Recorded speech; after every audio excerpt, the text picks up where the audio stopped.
Bonjour et bienvenue dans cette réaction à chaud.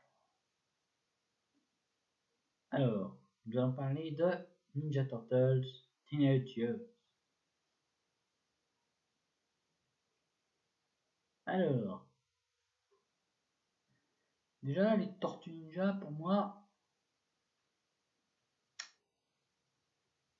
pouf,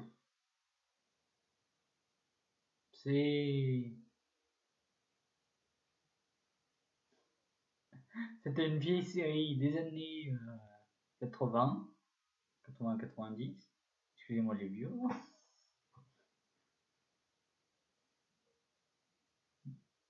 Qui a donné un jeu vidéo sur NES que j'ai pas trop que j'ai pas trop aimé, hein, et qui a donné aussi des films. Parlons-en des anciens films Tortues Ninja, justement, avant de nous attaquer au gros lot. Faut savoir que moi, j'ai commencé les Tortues Ninja avec le film d'animation de 2007, il me semble bien. Et j'avais beaucoup aimé à l'époque. C'était bien. Mais en même temps, j'avais le regard d'un enfant de 8 ans qui aimait bien les films où il y avait des bagarres.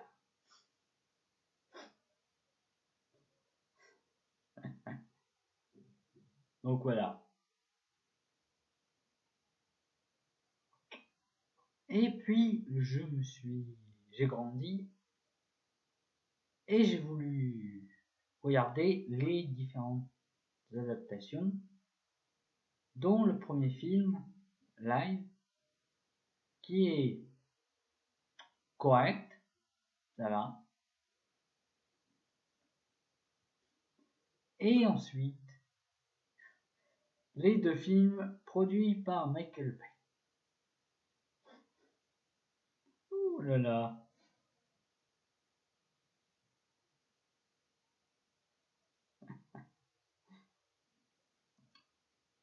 Après Ninja Turtles 2, qui, bon, en toute honnêteté, était un bon divertissement. En 2023, on a droit à ce film. Alors ce film, ça raconte l'histoire de quoi? De 4 tortues ninja qui vivent dans les égouts avec un rat, qu'ils considèrent comme leur père. Le rat ne voulant pas que ses enfants soient reconnus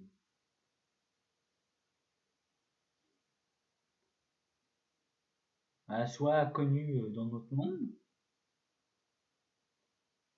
veut les laisser dans les égouts.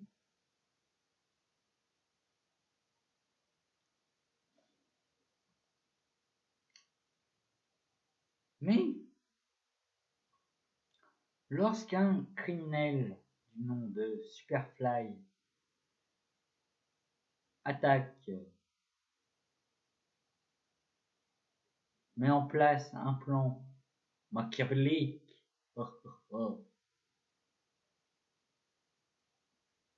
pour dominer le monde, nos 4 tortues y voient un moyen de se faire passer pour des héros auprès des humains. Avec l'aide d'une lycéenne nommée April O'Neil,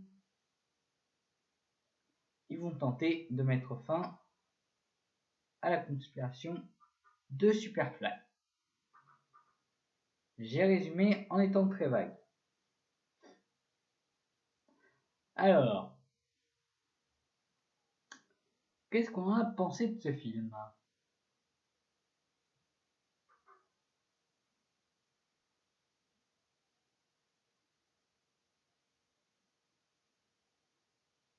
J'ai surkiffé.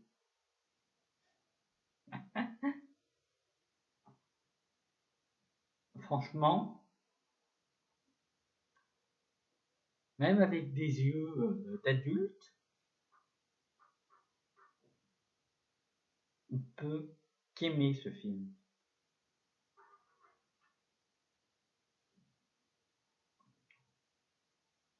Le scénario est basique, mais il fonctionne. Basique parce que, encore une fois, il parle. La morale, c'est, voilà, faut s'accepter soi, faut pas se soucier du regard des autres.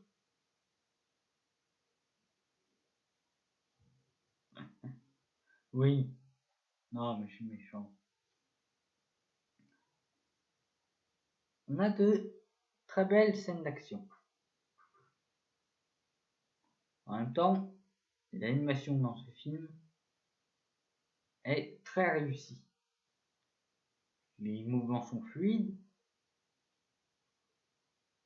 Voilà, on sent vraiment les coups de poing, les coups de pied et tout ce qu'il fait.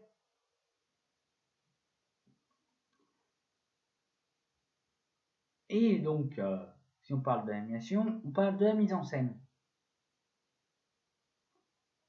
Purée.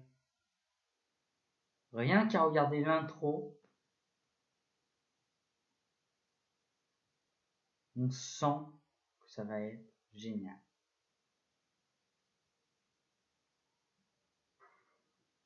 L'intro de ce film, c'est la planque de Baxter Stockman qui va se faire attaquer par les hommes du TCRI. Oui, c'est ça, TCRI.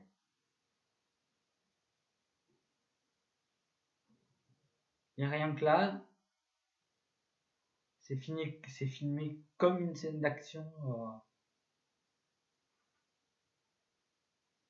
classique, comme une scène d'action en live action. T'as l'arrivée des bras armés,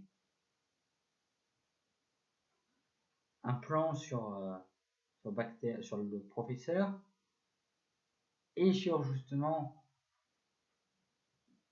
ses expériences. D'ailleurs, son discours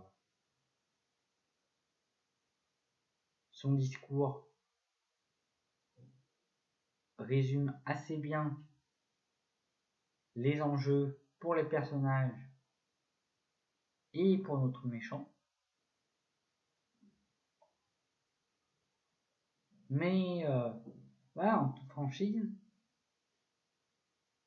j'ai bien aimé ce film. La mise en scène était parfaite. On va prendre un exemple tout con avec l'enquête que mènent les tortues sur Superfly. Bon, c'est une enquête tatane des gangs.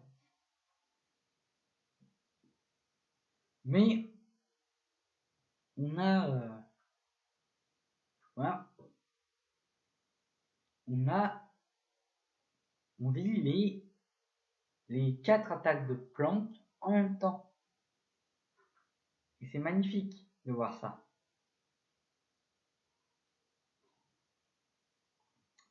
Mais j'ai tellement de choses à dire sur ce film aussi.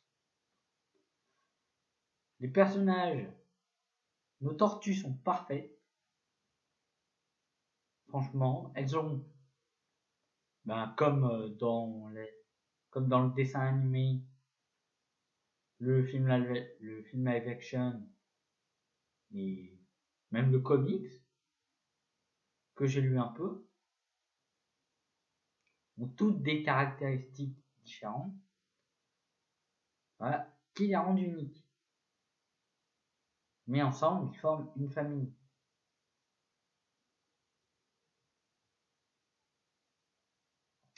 Même même les méchants qu'on pourrait qualifier de seconde main, les bras droits de Superfly comme Bebop et Rocksteady, pour en citer que, ont des petits traits de personnalité assez loufoques. Comme par exemple la grenouille qui chante. Ça c'est encore une autre histoire. Hein. Non mais franchement il faut que vous voyiez ce film.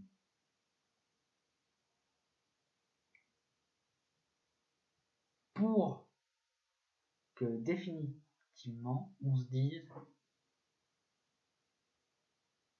l'animation a retrouvé son ordre de gloire. À vrai dire, elle ne l'a jamais perdu. Mais je pense que ce film et Across the Spider-Verse vont accroître l'impact du cinéma d'animation et vont montrer que l'animation c'est du cinéma.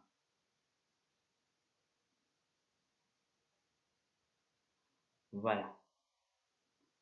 C'est tout ce que j'avais à dire sur ce film. Je vous dis à la prochaine fois et à bientôt. Au revoir.